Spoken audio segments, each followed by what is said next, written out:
Proteinuria en perros. Debe cuantificarse la excreción de proteína urinaria si los resultados de la tira húmeda de la prueba del ácido sulfosalicílico para la proteinuria indican la presencia de proteinuria persistente y los hallazgos del examen del sedimento urinario son normales.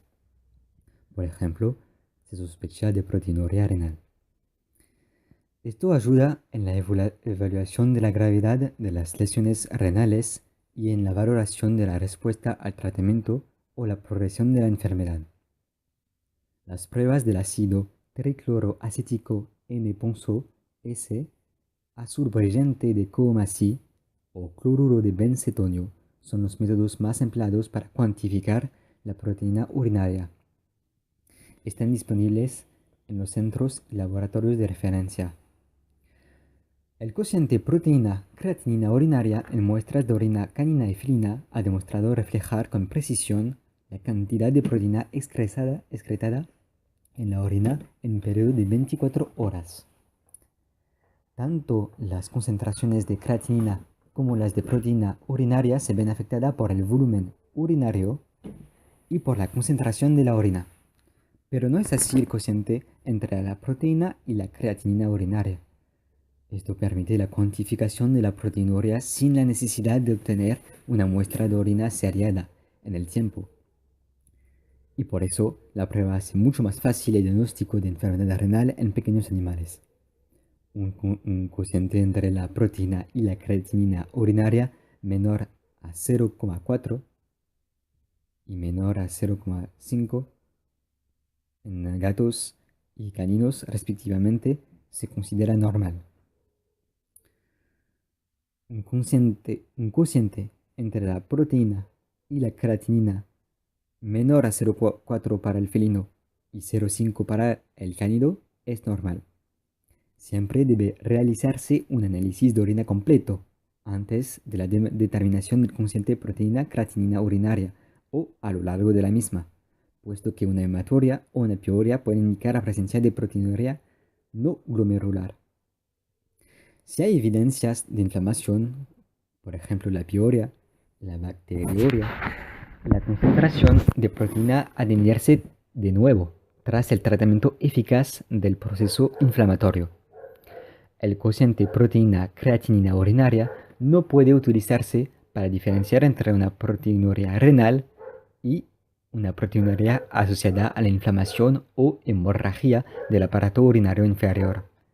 El cociente proteína-creatinina urinaria proporciona un método no invasivo para seguir la progresión de la enfermedad o la respuesta al tratamiento. Tiene entonces un valor pronóstico también. La variación en la proteína-creatinina urinaria observada en perros con proteinuria estable sugiere que el cociente podría variar hasta en un 80%, especialmente con valores bajos de proteinuria, para establecer la producción de un cambio significativo. En los felinos, la variación proteína-creatinina urinaria dentro de los valores de referencia sugiere que el cociente podría variar hasta el 90%. Para concluir que se ha producido un aumento o una disminución significativa de la proteinuria. De forma típica, la medida cuantitativa de la proteína y de la creatina urinaria por miligramo por decilitro se realiza en laboratorios y hospitales. Sin embargo, actualmente se encuentra disponible una prueba cuantitativa de proteína creatinina urinaria para hacer en casa, en la clínica. Y los resultados parecen correlacionarse bien con las metodologías de cuantificación estándar. Están disponibles comercialmente las pruebas de captura de antígenos mediante enzimas unidas a inmunosorbentes, la prueba ELISA, para detectar la albúmina en orina canina y felina. Se llama la microalbuminuria. También se puede encontrar como el kit de detección de nefropatía temprana. La microalbuminuria habitualmente se define como una concentración de albúmina urinaria entre el 1 y el 30 miligramos por decilitro. Se trata de concentraciones demasiado bajas para ser detectadas rutinariamente con la prueba de tiras. Es interesante apuntar que la presencia de microalbuminuria ha demostrado ser una indicación de predicción preciso de enfermedad renal, con hipertensión sistémica y diabetes mellitus. Y también se ha observado asociado a glomerulopatías. Hay ciertas razas, como el Witten Terrier de pelo blando, que está genéticamente predispuesto a desarrollar una enfermedad glomerular, desde un 19 a un 76%. En otros estudios, el desarrollo de la microalbuminuria precedió al desarrollo de una proteinuria abierta. Se trataba de caninos con una enfermedad de gusano del corazón y en perros que tienen una nefropatía hereditaria ligada al cromosoma X. Las pruebas de microalbuminuria pueden emplearse cuando las derivaciones tradicionales para la proteinuria son negativas y se requiere un aumento en la sensibilidad. Por ejemplo, la prueba de microalbuminuria se puede emplear como revisión para una patología renal incipiente en los animales jóvenes que pueden tener alguna afección renal hereditaria y también para una revisión de la enfermedad renal crónica de los animales ancianos. Entonces, una prueba positiva de microalbuminuria con sospecha de origen renal puede continuarse con un paradigma en 3 pasos. Primero, control. Segundo, investigación. Y tercero, intervención. El paso inicial de control implica la determinación de si la albuminuria es persistente o transitoria. Es importante apuntar que la sensibilidad de las pruebas de microalbuminuria hace que probablemente algunos resultados positivos pueden deberse a una proteinuria benigna o fisiológica. En estos casos, las pruebas de seguimiento deberían ser negativas, lo que confirmaría que la microalbuminuria era transitoria. La microalbuminuria transitoria probablemente tiene pocas o ninguna consecuencias. Por otro lado, la proteinuria albuminuria persistente de origen renal indica la presencia de una enfermedad renal. La proteinuria albuminuria, el cociente proteinuria albuminuria persistente puede definirse como una prueba con resultados positivos cuando se observa en más de 2 o en 2 ocasiones separadas por 2 semanas. Como el cociente proteinuria albuminuria persistente puede ser persistente o aumentar o disminuir en magnitud en el tiempo, el control debe usar métodos cuantitativos para determinar la tendencia de la enfermedad y o la respuesta al tratamiento. Se puede, de hecho, hacer para el seguimiento del paciente una curva, un gráfico para ir chequeando la evolución de la patología y el éxito del tratamiento. Los ensayos cuantitativos de albuminuria o el cociente proteína creatinina urinaria se emplean entonces para documentar los cambios en la magnitud de albuminuria una vez confirmada su persistencia. Los cambios en la magnitud de la proteinuria deben interpretarse siempre de acuerdo con la concentración de creatinina sérica del paciente, puesto que la albuminuria puede disminuir asociada a la enfermedad renal progresiva cuando disminuye el número de nefronas. La reducción de la albuminuria en un caso de concentración de creatinina sérica estable sugiere la mejoría de la función renal. Entonces, cuando reduce la albuminuria, cuando la creatinina sérica es estable, hay una mejoría de la función renal, mientras que la de la albuminuria en el caso de aumento de creatinina sérica sugiere progresión de la enfermedad. Una vez catalogada la proteinuria persistente por medio del control, la respuesta apropiada depende de la magnitud de la proteinuria y el estado de salud del paciente, es decir, la presencia de azotemia o azoemia y la presencia de hipertensión. El segundo paso de investigación se refiere a la realización de pruebas nuevas o adicionales para diagnosticar el proceso de enfermedad infecciosa, inflamatoria o neoplásica subyacente o concurrente, para definir más completamente la enfermedad renal del paciente. Ejemplos de dichas investigaciones adicionales son la obtención de una base de datos mínima completa, hemograma, proteínas totales, urianálisis, bioquímica, el cultivo de orina, la medida de la presión sanguínea, muy importante, sobre todo en los felinos. Es importante acordarse de que los felinos, a partir de los 8 o 10 años, 50% pueden tener una enfermedad renal incipiente que se volverá crónica con una hipertensión. Entonces, en la literatura antigua se decía que la hipertensión esencial del felino tocaba el 1% y que era siempre casi una consecuencia de una patología renal. Hoy en día se ha propuesto que esa evaluación de incidencia era subevaluada y que se pueda esperar del 15 a 17% de los felinos teniendo una hipertensión esencial. Después entonces del tema de la presión sanguínea, la serología para enfermedades infecciosas inmunomediadas, radiografías, ecografías y biopsia renal, siempre y cuando el estado del paciente lo permite. En los casos de proteinuria persistente, donde no puede identificarse o tratarse la causa subyacente, la necesidad de tratamiento de la misma depende de su magnitud y de la presencia o ausencia de azotemia. Muy importante.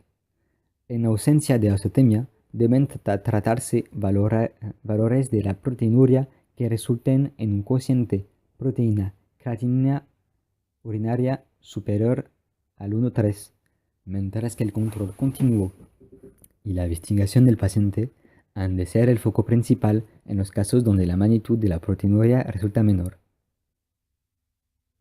Entonces,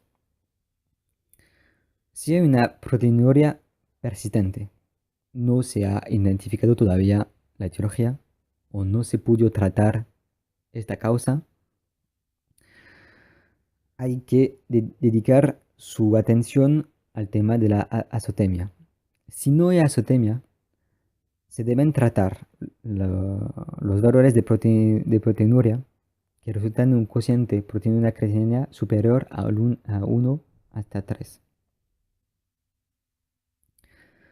Las recomendaciones de tratamiento en estos casos habitualmente incluyen disminución de proteína en la dieta, es decir, dietas para insuficiencia renal incipientes, aporte de ácidos grasos, omega 3, dieta para insuficiencia renal incipiente. Puede haber aspirina en baja dosis, 0,5 miligramos por kilo cada 24 horas, e inhibidores de la enzima convertidora de la angiotensina, es decir, enalaprilo y benaceprilo, de 0,5 a 1 miligramo por kilo por día por vía oral. Se puede notar que el benacepril tiene una proporción en su metabolización más elevada por la eliminación y conjugación hepática que el enalapril.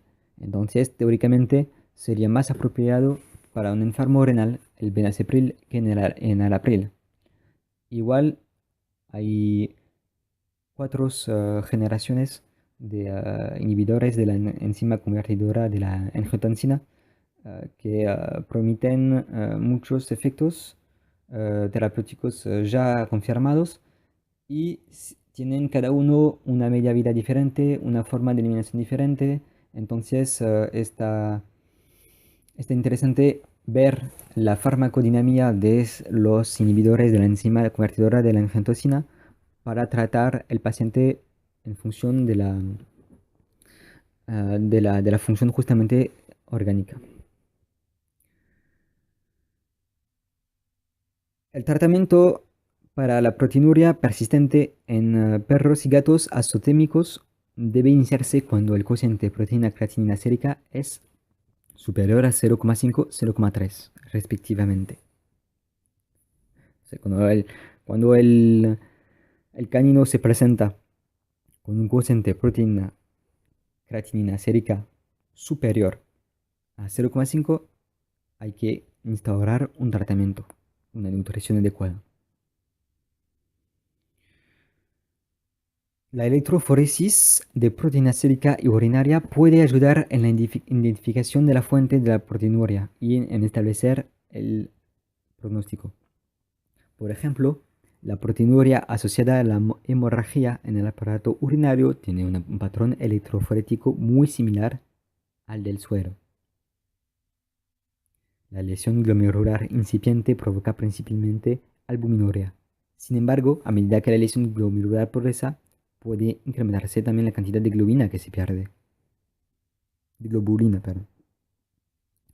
Una hipoalbuminemia marcada y concentraciones aumentadas de proteínas de mayor peso molecular en el suero indican la presencia de proteinuria glomerular grave y de síndrome nefrótico.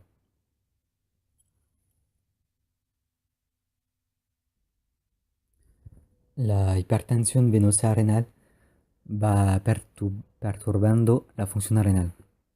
La congestión renal, debido al que el riñón está envuelto por una cápsula, aumenta la presión histonal y con ella la presión en la cápsula de Bowman, reduciendo la filtración glomerular y se produce oliguria, proteinuria de estasis, cilindruria con cilindros hialinos. La permeabilidad del glomérulo a una serie de moléculas está en función del tamaño, la forma y la carga de las moléculas, así como de la estructura del glomérulo. La filtración de macromoléculas a través del glomérulo disminuye según aumenta el radio molecular eficaz, existiendo una barrera entre el glomérulo dependiente de las dimensiones. La membrana basal glomerular es la estructura principal, de la cual depende la discriminación dimensional. También se ha demostrado que el glomérulo puede discriminar entre distintas moléculas según su carga eléctrica, permitiendo mayor penetración de moléculas neutras y catiónicas en comparación con moléculas aniónicas de las mismas dimensiones. Esta restricción dependiente de la carga es importante para la exclusión prácticamente total de la albúmina en el filtrado, pues la albúmina es una molécula aniónica. Su punto isoeléctrico aproximado es de 4,5. Esta selección de carga depende de la presencia de los polianiones glomerulares de carga negativa, de lo que se deduce que la pérdida de este polianión glomerular dará lugar a aumento de la filtración de proteína, o sea, la proteinuria. Las lesiones anatómicas que afectan al glomérulo, como en el caso de las glomerulonefritis, modifican la permeabilidad de este. Es común en algunas circunstancias observar que la inflamación glomerular está asociada con perfusión reducida y, por lo tanto, disminución del índice de filtración glomerular. A un tiempo, las modificaciones de la permeabilidad a las macromoléculas como consecuencia de cambios de la membrana basal de las células epiteliales, es decir, con los podocitos o ambas, permiten el mayor pasaje de macromoléculas, lo cual puede expresarse en proteinuria.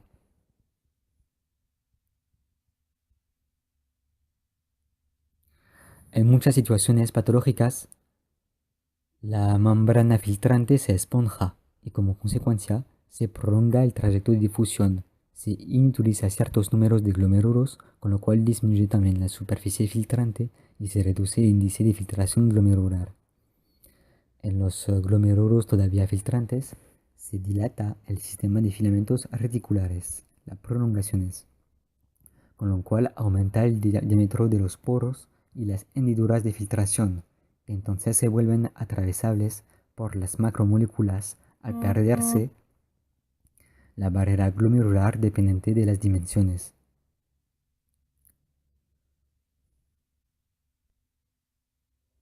Como consecuencia de la proteinuria intensa, se produciera una hipoproteinemia, esencialmente hipoalbuminemia, siempre que las pérdidas exceden la síntesis hepática. Se considera que, al parecer, por lo menos un factor importante que controla la síntesis hepática de proteína es la presión coloide-osmótica o la presión oncótica que perfunde el hígado. De este modo, la hipoalbuminemia provoca un aumento no específico de la síntesis hepática de proteína, de manera que el esquema de proteína plasmática resultante representa el equilibrio entre la mayor pérdida de proteína por la orina y el aumento de síntesis hepática. Cuando la pérdida de proteína es mayor que la síntesis, descenderá la concentración plasmática. Como resultado de la hipoalbuminemia se produce edema, cuya fisiopatología tiene que ver con las presiones de filtraciones, la presión hidrostática, la presión oncótica y el sistema de drenaje linfático.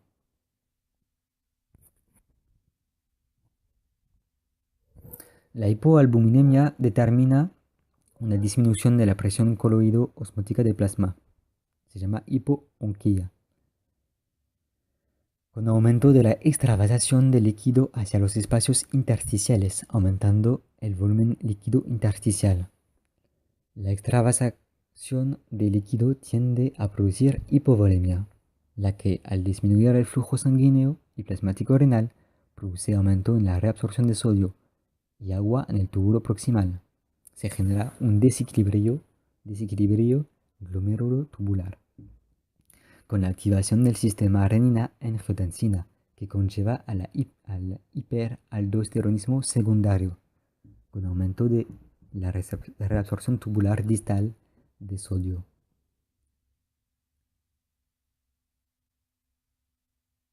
El aumento de la reabsorción de sodio juega una hormona natriurética, favoreciendo la eliminación de sodio.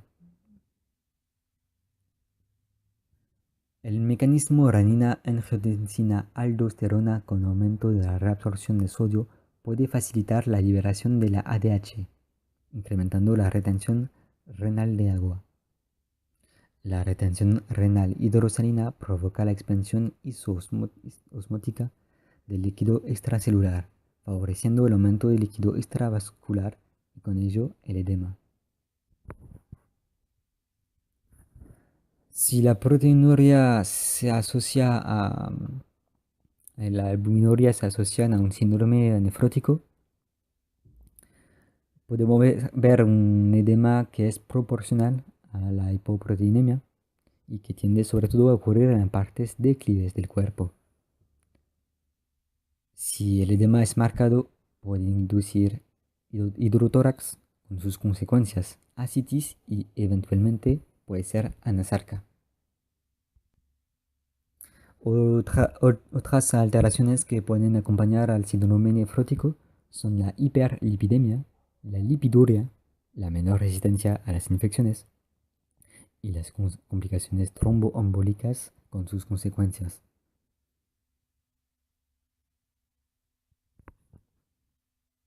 La hiperlipidemia puede explicarse por el aumento de síntesis de lipoproteínas, de apoproteínas, la pérdida de apoproteínas y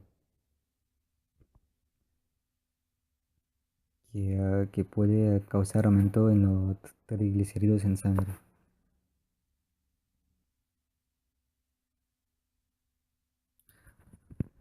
Tenemos que aclarar que la mayor susceptibilidad a las infecciones podría guardar relación con la pérdida urinaria de inmunoglobulinas.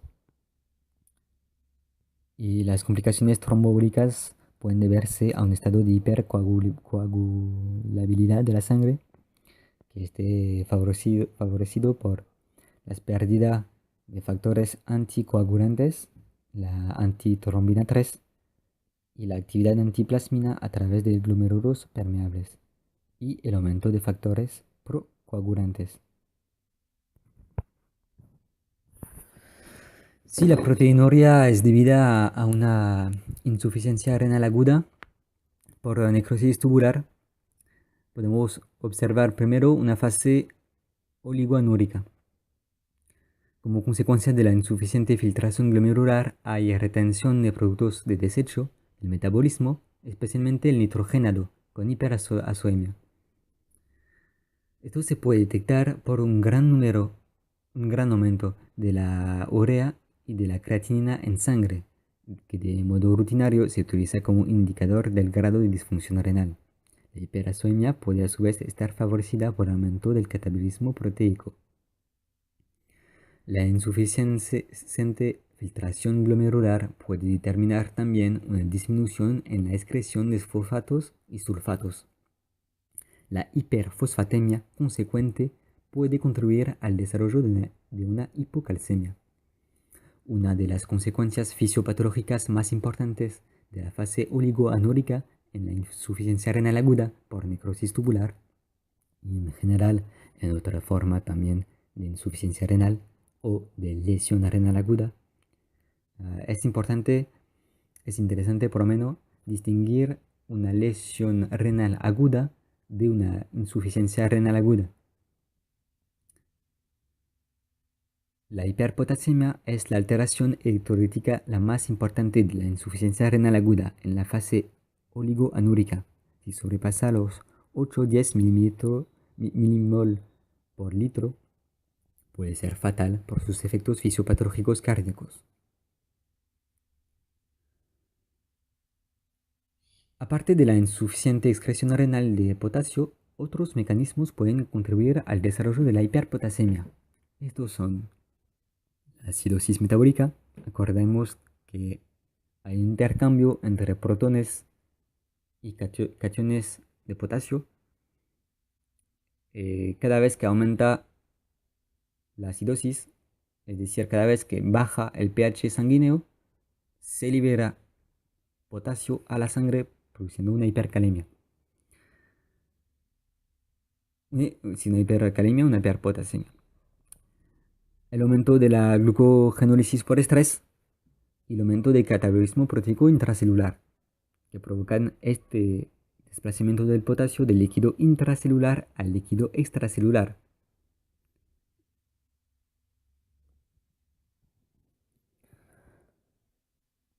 Las proteinurias son entonces un hallazgo constante en las glomerulonefritis, el infarto renal, la amiloidosis y la nefrosis. Es común también en insuficiencia cardíaca y isquemia renal. Cuando hay proteínas en la orina es más espumosa. También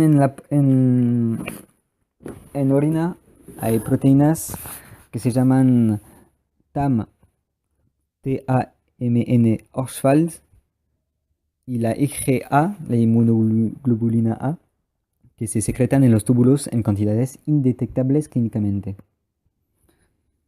Cuando evaluamos la proteinuria, tenemos que tener en mente que la proteinuria puede ser prerrenal, postrenal y renal.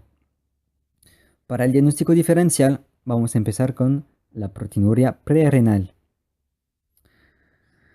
La proteinuria prerrenal puede ser debida a una patología del sistema nervioso central, a un shock, a una anemia hemolítica, una hiperproteinemia, una mioglobinuria, el ejercicio, una proteína de Bence-Jones.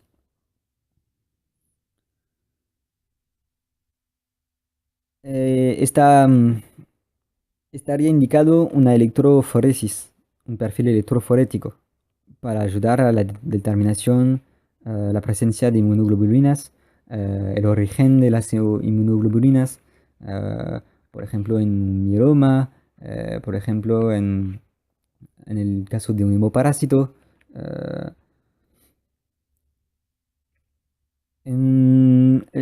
En el diagnóstico diferencial de la proteinuria renal, tenemos que considerar la insuficiencia renal aguda, la amiloidosis. Para, para hacer el diagnóstico de la amiloidosis, un dato interesante es el cociente proteinuria creatinina urinaria, que es superior al 3 o superior al 5. Puede ser un síndrome de Fanconi, donde el cociente será inferior a 3. Puede ser una nefropatía a inmunoglobulina A, se llama también la enfermedad de Berger. Puede ser una nefropatía racial, cuyas razas predispuestas son el Bull Terrier, el Lhasa Apso, el Shih Tzu, el Terrier Apual suave, el Chow Chow, etc. La proteinuria renal también puede ser debida a glomerulopatía secundaria, como la endocarditis bacteriana, que requiere varios hemocultivos seriados y una quimioterapia agresiva antibacteriana. La borreliosis. La borreliosis se diagnostica mediante un examen clínico completo. Se aprecia en la piel por un acrodermatitis crónica atrófica en el corazón, generando bloqueos auriculoventriculares en el sistema nervioso, pudiendo producir una parálisis facial, una parálisis de nervios craneales, eh, una meningitis aséptica, una encefalitis leve y una neuritis periférica. Y en el músculo esquelético, de manera específica, una borreliosis cursa con fiebre, anorexia, letargo, linfadenopatía, baja de peso, baja de producción de leche en caso de hembra lactante, un dolor articular, una artritis recurrente, intermitente, no erosiva en el canino, una cojera esporádica, una laminitis y artritis en el equino. Produce dolor muscular, rigidez del cuello, uveitis, panoftalmitis, hepatitis y miositis. En caninos, el cuadro de Borrelia burgdorferi es agudo o crónico. Presentan las articulaciones inflamadas y es difícil localizar el origen del dolor. También tiene inflamación de los ganglios popliteos y preescapulares. Entonces, para el diagnóstico de la borreliosis canina, que puede provocar una proteinuria renal, la inmunofluorescencia indirecta y la ELISA son sensibles solo de una forma crónica. Y hay que acordarse que puede haber reacciones cruzadas. La borrelia se puede diseminar por el tejido subcutáneo, originando el eritema migratorio por hipersensibilidad mediada por basófilos. La fiebre es provocada por su lipoproteína de superficie que activa monocitos, sinoviocitos, queratocitos y células endoteliales, actuando también en el hipotálamo provocando fiebre. La patogenia de la borreliosis consiste en la destrucción articular por activación de proteasas, reabsorción del hueso y dolor por activación de prostaglandinas y colagenasa. Entonces, el diagnóstico de la borreliosis que provoca la proteinuria renal se basa en la clínica, en análisis serológicas, en la respuesta al tratamiento y exclusión de enfermedad articular degenerativa, osteoartritis disicante, dislocación del anconevo, panosteitis, patología inmunomediada. Tener en cuenta también que la erliquiosis es la otra erliquiosis, la leishmaniasis, puede coexistir y puede ser diagnósticos diferenciales.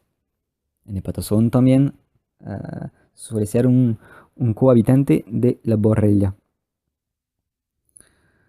El inmunoblot es la prueba confirmatoria. Acordemos que la borreliosis está producido por un hemoparásito, una hemobacteria gram negativo del orden Spirochaetales. Perdón.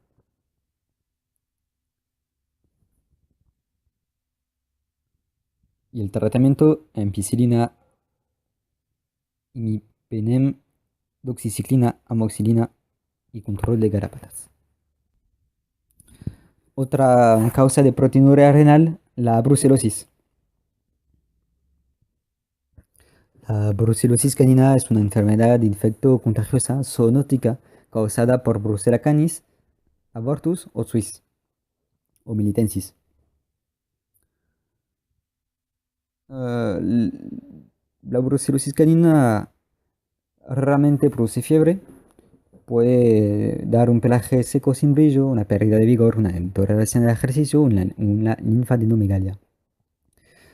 Se resaltan sobre todo los trastornos reproductivos, aborto, descarga vaginal marrón o gris verdoso entre 45 y 60 días de gestación, feto autorizado parcialmente con edema subcutáneo, congestión y hemorragia abdominal. Diagnóstico diferencial de la brucelosis, leptospirosis, toxoplasmosis, leishmaniasis, ehrlichiosis, etcétera, etcétera.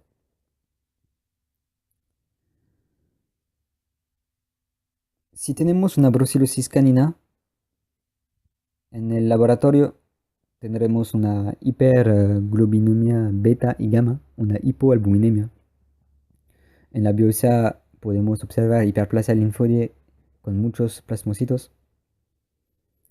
El hemocultivo es de elección y puede haber cepas. Después se prueba también de aglutinación, que son pocas específicas, inmunodifusión, ELISA.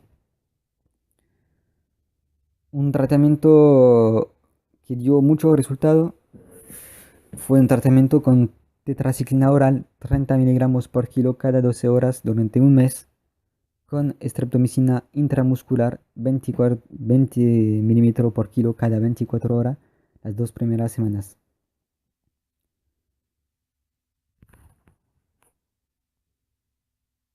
La brucelosis también puede producir una meningoencefalitis, una uveitis,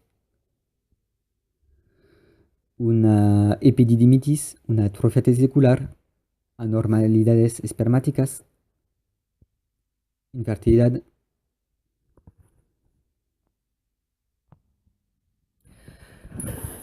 Otra causa de proteinuria renal, las infecciones bacterianas crónicas, las dermopatías crónicas, la dirofilariasis, el PIF, la peritonitis infección felina, el VILEF, el virus de la leucemia felina, una hipertermia, puede producir una proteinuria renal, una hipotermia también, la hepatitis infecciosa canina,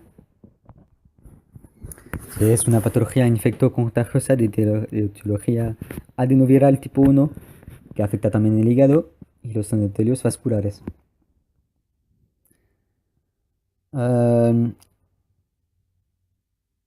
Puede provocar la hepatitis infecciosa canina muerte súbita en cachorros. La patogenia de la hepatitis infecciosa canina empieza por la penetración oronasal del adenovirus tipo 1, un periodo de incubación de 5 a 9 días, la invasión de las tonsilas, los linfonodulos regionales, siguiendo la replicación primaria, una viremia y después una afección del parénquima, del endotelio, del mesotelio hepático y de las placas de Peyer. Sigue una replicación secundaria en endotelio vascular y células hepáticas, lo que provoca hemorragias, necrosis hepática centrolobulillar, edema corneal, glaucoma, ceguera, glomerulonefritis, nefritis intersticial focal. Puede provocar insuficiencia hepática, coma encefálico, uveitis con el ojo azul, viruria, uremia. Durante esta patogenia hay dos picos de pirexias, el primero con la tonsilitis y la conjuntivitis de la serosa, una leucopenia, una coagulopatia, una proteinuria, linfocitosis, neutropenia, vómitos biliosos con sangre, melena, diferencial con angiostoma, dolor abdominal, palidez de mucosa, anorexia, linfadenopatía cervical, hepatomegalia, trastornos nerviosos, depresión, temblores y coma. La presentación clínica depende del tipo de cuadro, que se clasifica en cuadro leve, moderado y grave. Leve, con anticuerpos, título de anticuerpos superior al 1 por 500, una recuperación en 3 a 5 días. Moderado con anticuerpo superior a 1/16, reservado, multisistémico, y cuadros graves, cuando los anticuerpos, los títulos son de 1/4, hay una muerte aguda súbita.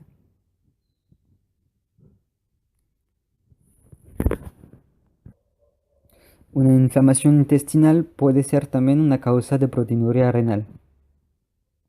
La leishmania, una zoonosis protozoaria, puede ser una causa de proteinuria renal. Se transmite por mosquitos, flebotomos.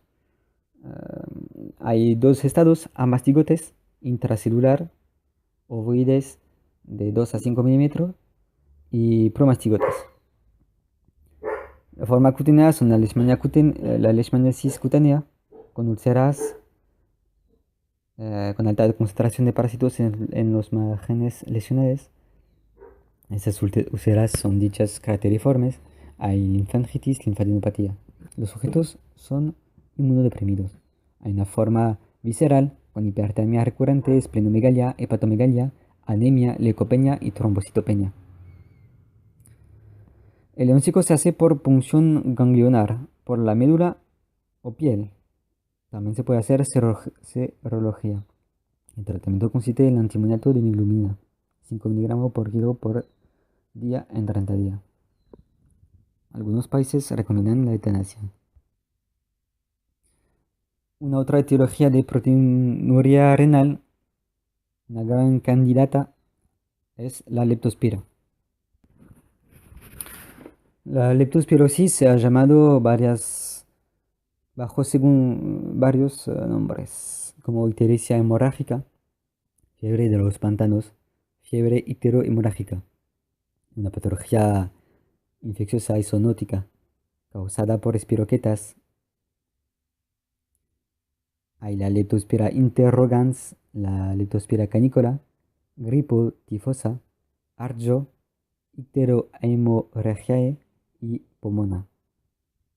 Las infecciones por leptospira pueden ser asintomáticas, leves, agudas o crónicas.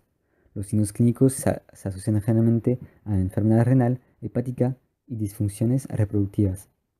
La forma crónica suele ser asintomática. La leptospira es una bacteria delgada, flexible, filamentosa, espiralada, de 0,1 a 0,2 micrómetro de ancho, 6 a 12 de largo, con ganchos en extremidades. Es un cilindro protoplasmático enrollado en filamento axial central, que es móvil. Gram negativos: la leptospira es un aerobio obligatorio que se divide por fisión binaria. Tiene hialuronidasa, que es importante en su patogenia. Para su diagnóstico, el hemocultivo no hay que usar citrato. Se cultivan a 30 grados en el medio Ellinghausen, McCullough, Johnson Harris, EMJH. Y con otra cosa. Importante para el diagnóstico de la leptospirosis.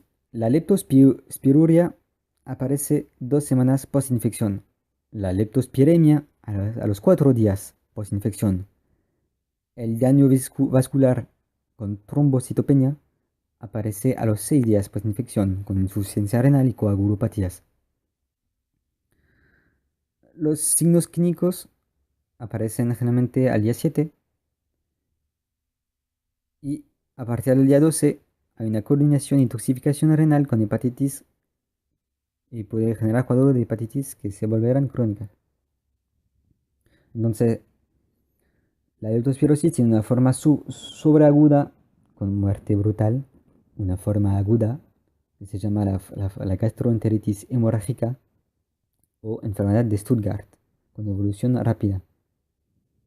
Tiempo de incubación de 3 a 6 días. Hay síntomas renales: oliguria generadora de uremia y creatininemia.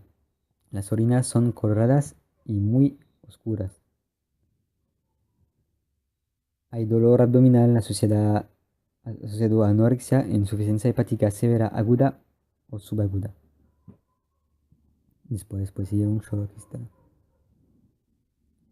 El otro que es muy conocido es la leptospirosis icterohemorrágica u, o patología de Weil con la leptospira icterohemorragiae. También incuba de 3 a 6 días, una hipertermia, vómitos, deshidratación, afección hepática, ictericia flamboyante en llama. La orina es a veces muy colorada por el exceso de bilirrubina. Puede haber colestasis, nefritis tubular aguda. Diagnóstico, bueno, hemocultivo, examen de orina. El hemocultivo se hace con una muestra de sangre en tubos de parina, no con citrato. La orina a partir del día 15 en práctica se hace a la tercera semana con tratamiento previo de alcalinización con bicarbonato de sodio. Se prueba en condiciones de asepsia con citosíntesis. El PCR es preciso y rápido. Hay la prueba microscópica de aglutinación para leptospira, la microaglutinación de Martin y Petit. En los perros no vacunados, los títulos inicialmente pueden ser bajos, de 1% al 1/200, pero pueden incrementarse en la muestra convaleciente.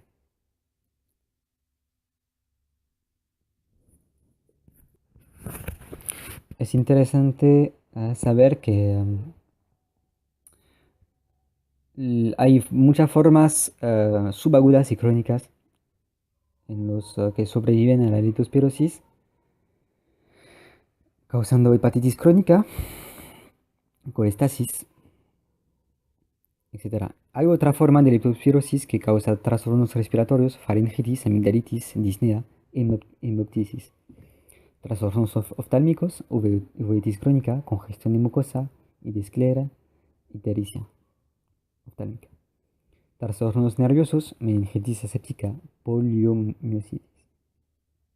Y trastornos reproductivos, abortos a los 2 tercios, entre los 2 y tercer tercio de gestación, con una descarga verde, marrón, putrida y feto otolítico.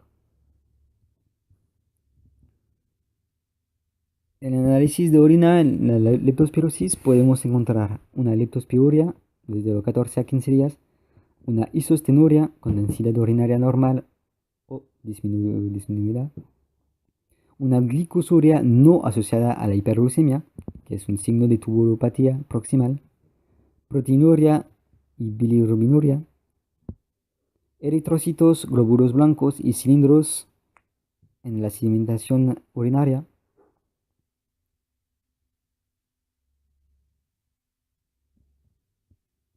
Entonces, en la bioquímica sanguínea de la leptospirosis encontramos una elevación de la uremia superior a 2 gramos por litro y de la creatininemia, de la fosforemia y de la hipocalemia. Hay aumento de la fosfatasa alcalina, la ALT, AST, LDH, bilirrubinemia, la actividad de amilasa sérica. El tratamiento, hay que hacer un seguimiento, monitoreo de la excreción de orina, emplear una solución poliónica balanceada intravascular, un antiemítico de acción central, un protector de mucosa, puede ser aloe vera, silicato de aluminio, transfusión si hay SID o anemia grave, diuretos osmóticos, glucosa 10 a 20% si hay una oliguria persistente, 5 ml por kilo de manitol, perdón, una glucosa 10 a 20% a 100 ml por kilo o manitol 20%, 0,5 gramos por kilo endovenoso en 30 a 60 minutos. Y si falla, usar la dopamina. El antibiótico es la clave en el tratamiento con penicilina G de 25.000 a 40.000 unidades por kilo parenteral cada 12 horas. o ampicilina o amoxicilina a 22 miligramos por kilo vía oral. También se puede emplear la doxiciclina a 5 miligramos por kilo durante 2 semanas mínimo.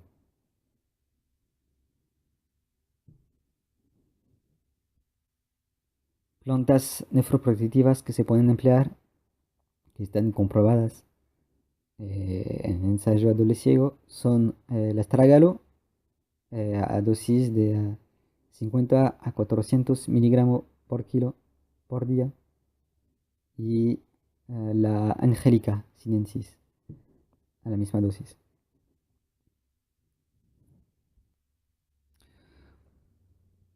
La prevención de la leptospirosis se puede hacer en cachorro que tiene más de 3 meses con 2 dosis a 4 semanas de intervalo.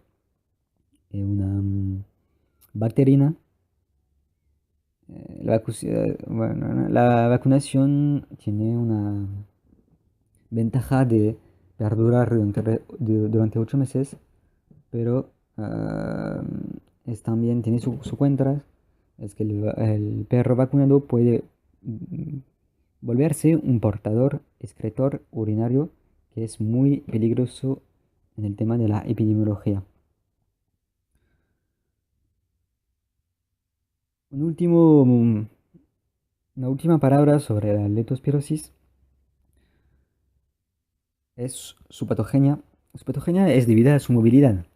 Es muy rápida a la escala de una bacteria. Tiene filamentos que permiten hacer una contracción, rotación y extensión que le da una velocidad muy grande, lo que le permite atravesar mucosas, el humor acuoso, el humor vítreo.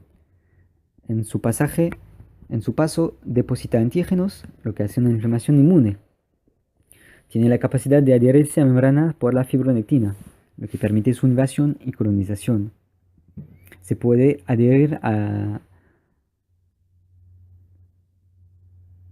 se puede esconder en túbulos renales, escapa a los neutrófilos,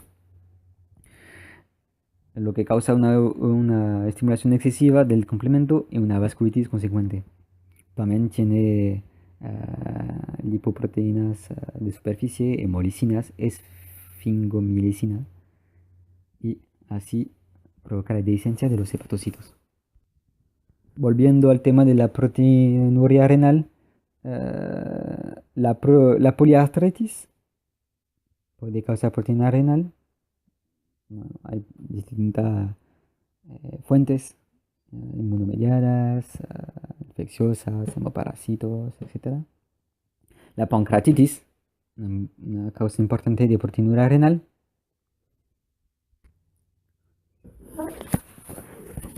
Hablemos un poco de la pancreatitis aguda del canino como consecuencia de proteinuria renal. La pancreatitis es una inflamación, una necrosis centralizada en el páncreas o en la grasa peripancreática. La pancreatitis se puede desencadenar por una hipercalcemia, un estrés oxidativo, drogas, una obstrucción ductal, reflujo, isquemia y acidosis acinar. El cuadro se ve presidido en ocasiones por la ingesta de rica comida en grasas o administración de fármacos, como glucocorticoides, traumatismos abdominales, obstrucción del duodeno proximal, que obstruye la papila pancreática, isquemia, que pueden ser causados por un edema y una SIDE, una isquemia pancreática, enfermedades biliares, hiperadenocorticismo. La pancreatitis aguda del canino provoca vómitos, hidratación, shock hipovolímico, diarrea por la irritación duodenal, dolor abdominal, colección de fluido, peritonitis, colecta de fluido, perdón. Puede causar ictericia, arritmias cardíacas, falla renal aguda, hepatopatía, distrés respiratorio y signos nerviosos. Si la pancreatitis es grave, causa depresión, hipotensión, síndrome de respuesta inflamatoria sistémica, hiperlipemia y disminución de la presión oncótica. Las secuelas de la pancreatitis son la lipidosis y el diabetes, entre otras cosas. Para el diagnóstico, bueno, tenemos la prueba SNAP de la lipasa inmunoreactiva, la tripsina inmunoreactiva, que son, y la ecografía. Son los dos métodos de elección. La milasa en sangre no sirve, según los expertos. La, el tratamiento de la pancreatitis es fácil de acordarse. Se hace con las siglas páncreas. Páncreas P, perfusión; A, analgesia; N, nutrición; C, control de los vómitos; R, reducir la acidez; E, la acidosis; E, evaluar las complicaciones; A, hacer una aspiración, una abdominocentesis; y S, esteroides. Esteroides. O no, hay que ver. Perfusión rápida tiene que normalizar el cuadro dentro de una hora con un cuarto en bolo de la dosis shock en más de 20 minutos con un constante monitoreo de las proteínas totales, el hematocrito. Ahora el plasma no se aconseja más en pancreatitis aguda. Se hizo un estudio retrospectivo con uso o no de plasma y se vio que aumenta la mortalidad. Entonces no. Eh, Se hace con coloides sintéticos bueno, otro fluido. O sea, es un tema que hay que investigar, que hay que profundizar, el tema de la fluidoterapia en pancreatitis. Ya hablaremos de esto. Buprenorfina es de elección, o morfina. Se aconseja una mezcla con la gabapentina. Buprenorfina a la dosis de 30 a 40 miligramos por kilo cada 4 a 6 horas, con gabapentina 10 miligramos por kilo cada 12 a 24 horas. Cuando se observa una respuesta efectiva de los analgésicos en pancreatitis canina, hay que bajar la dosis, pero no la frecuencia. También se puede usar ketamina a 20 microgramos por kilo por minuto y lidocaína a 40 microgramos por kilo por minuto. El maropitant, la ranitidina, se puede emplear.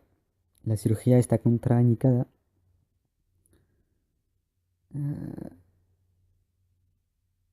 Y bueno, eso es de la pancreatitis aguda como causa de la proteinuria renal.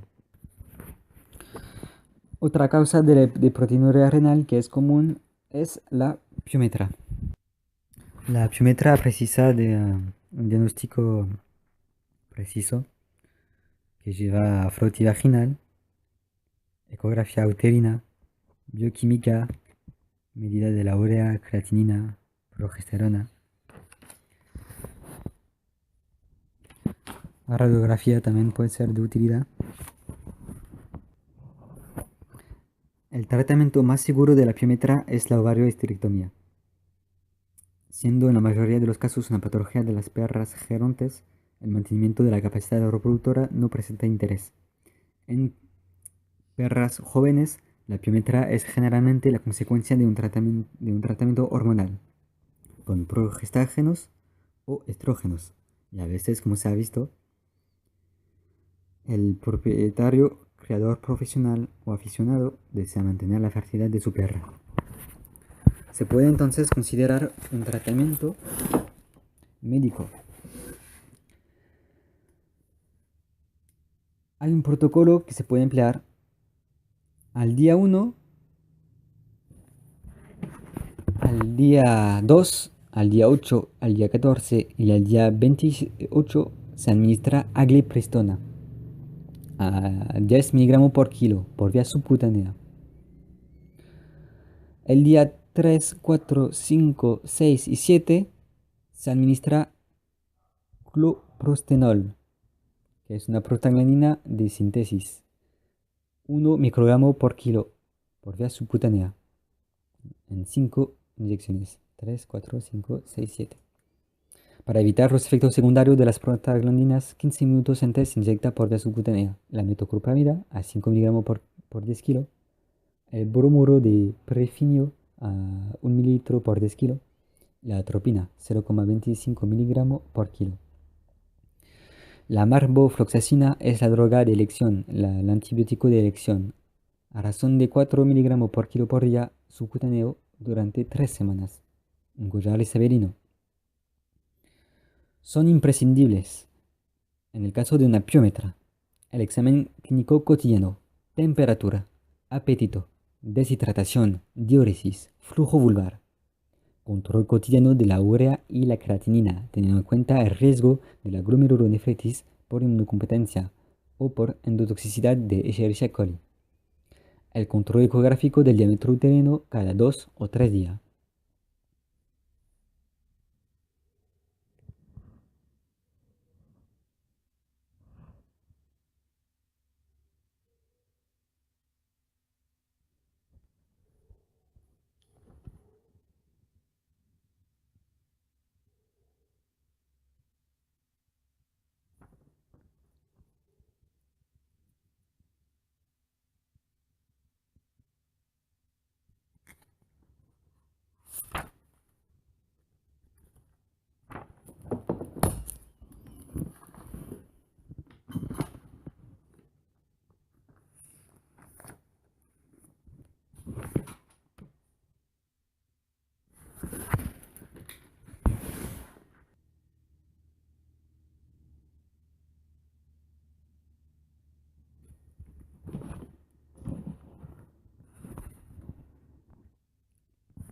¿Cómo podemos diagnosticar una prostatitis? Puede haber un desplazamiento de la vejiga cráneo-ventral, un colon desplazado hacia dorsal, una reacción periosteal del hueso a lo largo de las vertebrales lumbares en su aspecto ventral y una linfodenopatía sublumbar. ¿Cuándo pensar en una patología prostática? Puede haber síntomas sistémicos, pero son muy raros, como una pirexia crónica, episodios agudos de hipertermia, pérdida de peso, anorexia, poliuria, polidipsia. Esos signos son muy raros.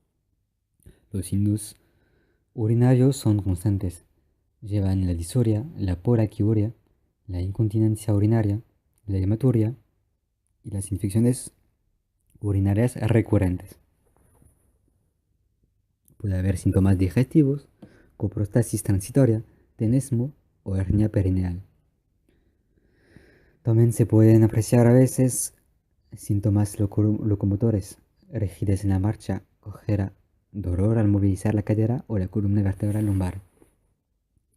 También hay fallas reproductivas, falla en la monta, fallas en la eyaculación, infertilidad. El diagnóstico tiene como procedimiento los ultrasonidos, pues se puede hacer una radiografía contrastada, un flash de la próstata, una citología y un cultivo, una aspiración con aguja fina,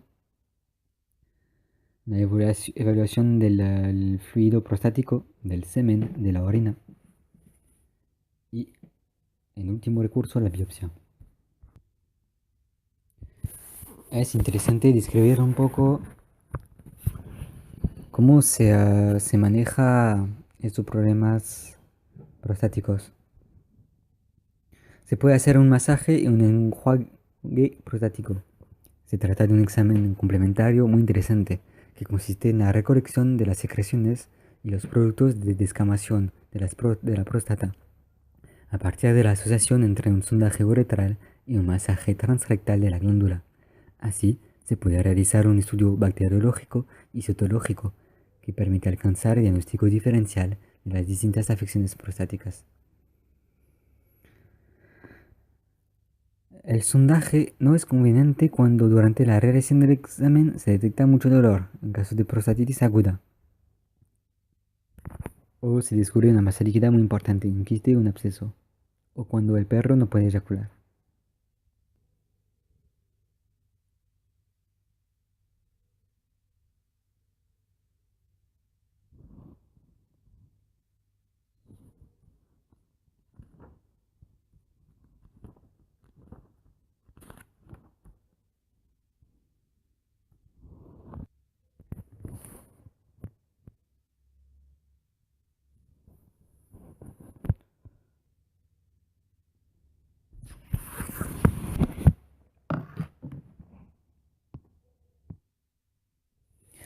Volviendo al tema de la proteinuria renal, otro diagnóstico, y es el último que vamos a hablar hoy, es el lupus.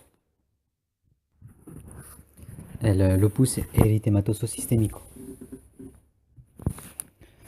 o el lupus eritematoso discoide. Bueno, empecemos por el discoide. El lupus discoide es benigno, frecuente, despigmenta la nariz, raramente es periocular, puede provocar erosión úlceras. En biopsia provoca una dermatitis hidrópica, apoptosis, engrosamiento de la membrana facial, mucinosis dérmica. Bueno, más importante, el lupus eritematoso sistémico. Se produce por múltiples anticuerpos contra autoantígenos. Provoca un exantema malar o ala de mariposa en la cara, un exantema discoide. El lupus está vinculado con la fotosensibilidad, úlceras orales. Puede provocar serositis, pleuritis, pericarditis, nefropatía. La proteinuria superior al 0,5. Cilindros celulares, glomerulonefritis. Trastornos neurológicos, convulsión, leucopenia, linfopenia, trombocitopenia, anemia hemolítica.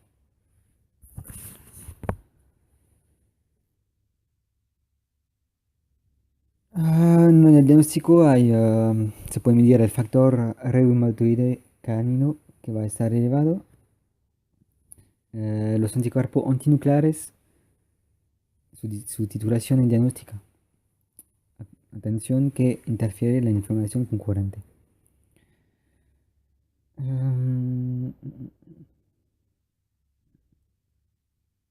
Básicamente, la proteinuria renal por el lupus ocurre por depósitos de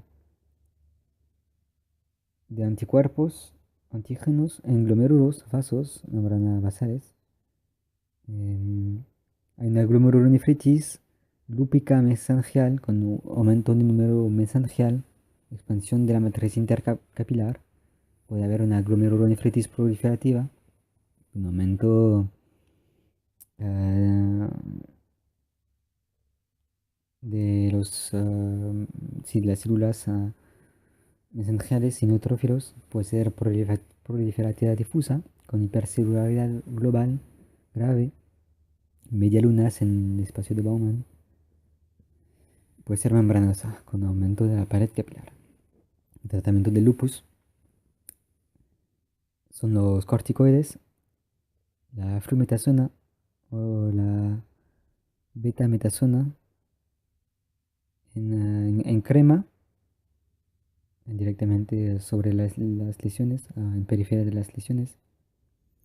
Se puede emplear por vía sistémica el clorambucilo a 0,1 hasta 0,4 miligramos por kilo cada 48 horas. La ciclosporina 5 a 10 miligramos por kilo cada 24 a 48 horas.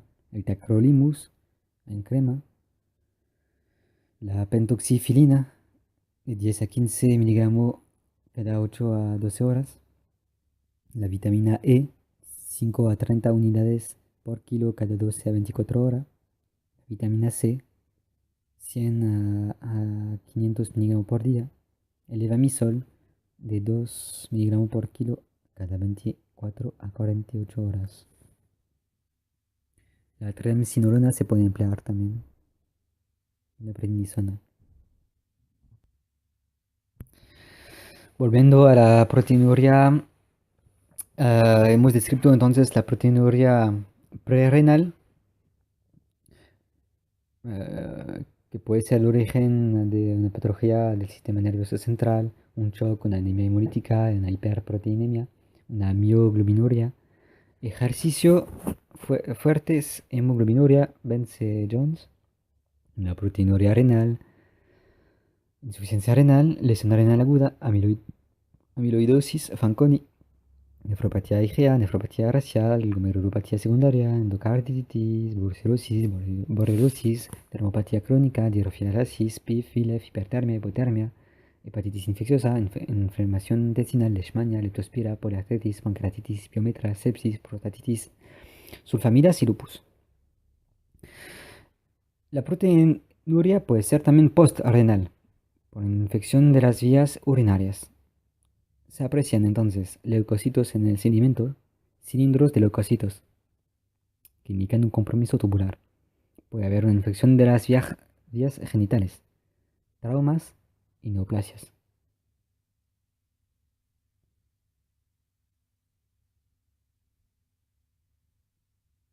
El tema de la prostatitis, ahora que me acuerdo, lo puse en proteína renal, pero más bien va en proteinuria postrenal.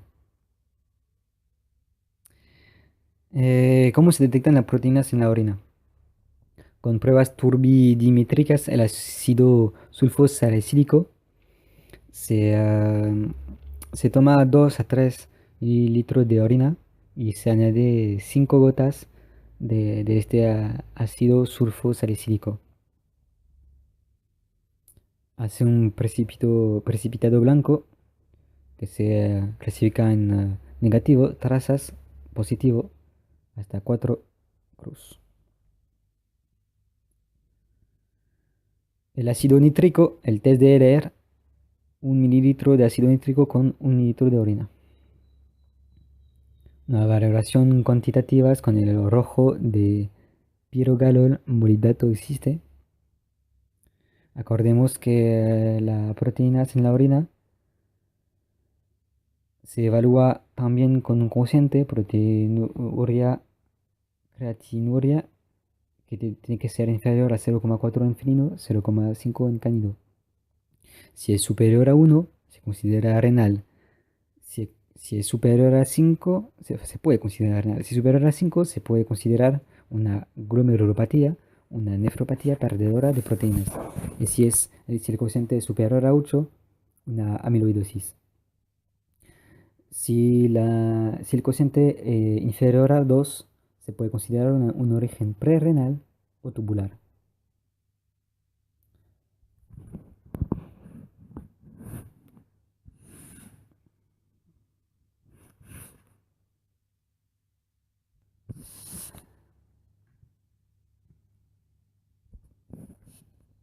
Entonces,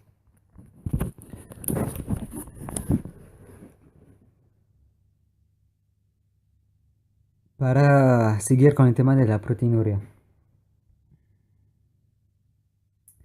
tenemos que acordarnos que cualquier fármaco que produzca daño tubular o glomerular renal puede causar proteinuria. Como por ejemplo los aminoglucósidos, la polimixina B, el licol de etileno,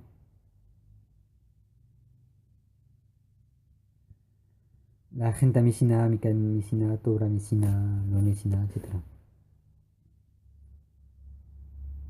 La proteinuria normal requiere un análisis de orina con examen de sedimento para descartar hemorragia, hematuria, inflamación, piuria. Si estas alteraciones están presentes, se las debe resolver y luego comprobar si la proteinuria persiste. La causa más común de proteinuria inflamatoria es la infección urinaria. Ante esta posibilidad de infección deberá indicarse un urocultivo. Si un sedimento urinario normal, quieto o inactivo ha descargado hemorragia e inflamación, el análisis de orina se deberá repetir para determinar si la proteinuria persiste. La proteinuria puede ser transitoria o funcional, que se debe a numerosas causas, por ejemplo, un ejercicio extenuante, una fiebre, convulsiones, congestión venosa renal, y rara vez es significativa. La proteína persistente con sedimento urinario inactivo requiere determinar la proporción urinaria de la proteína creatinina para establecer su gravedad.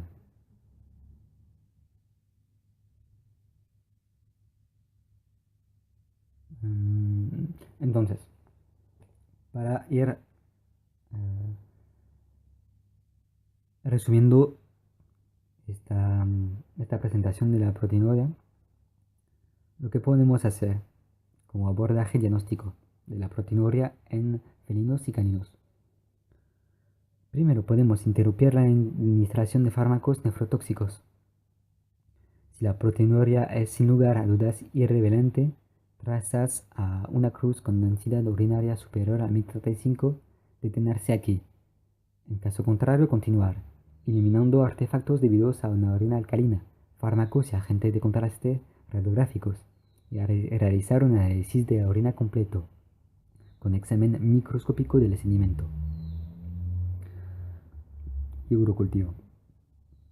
Si la proteinuria persiste y no se debe a hemorragia o inflamación, determinar la proporción urinaria de proteína creatinina. Si esta es inferior a 0,5, no continuar. Si la proporción es superior a 0,5, determinar las concentraciones séricas de creatinina, NUS, proteínas totales y albúmina. Después, hacer ambas cosas siguientes.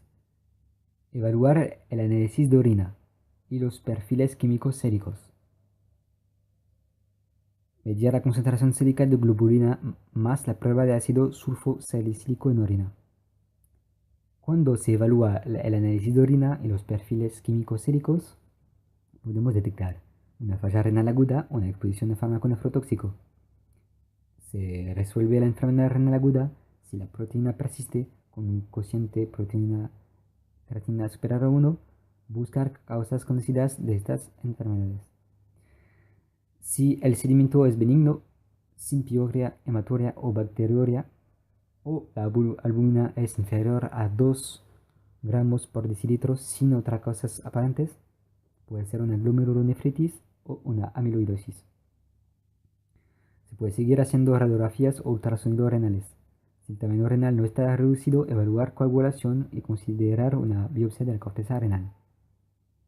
Si en el análisis de orina vemos una piuria, hematuria, bacteriuria, hemoglobinuria o mioglobinuria, tenemos que hacer un urocultivo, reevaluar la proteinuria después de resolver la causa subyacente. Si aún esté presente, hay que buscar otras cosas. Eso era un primer aspecto diagnóstico. El otro era de la concentración sérica de globulina más la prueba de ácido sulfosalicílico en orina. Si hay hiperglobulinemia o si la tira reactiva es negativa, pero la prueba de ácido sulfosílico es positiva, hay que continuar haciendo una electroforesis de proteína en el suero. Podemos encontrar dos cuadros, una gamapatía policlonal, la cual indica una dihidrofilariasis, erliquiosis, peritonitis infecciosa felina o otras enfermedades crónicas. Y si la electroforesis de proteínas en suero da una gamapatía monoclonal, podemos pensar en un mieloma, una erliquia. Entonces vamos a hacer un título de erliquia y una biopsia de médula ósea. Bueno, ahí está con la proteinuria. Cualquier comentario, sujeción, crítica, g.michigan, o sea, g.michigan@hotmail.com. Gracias por haber escuchado hasta acá.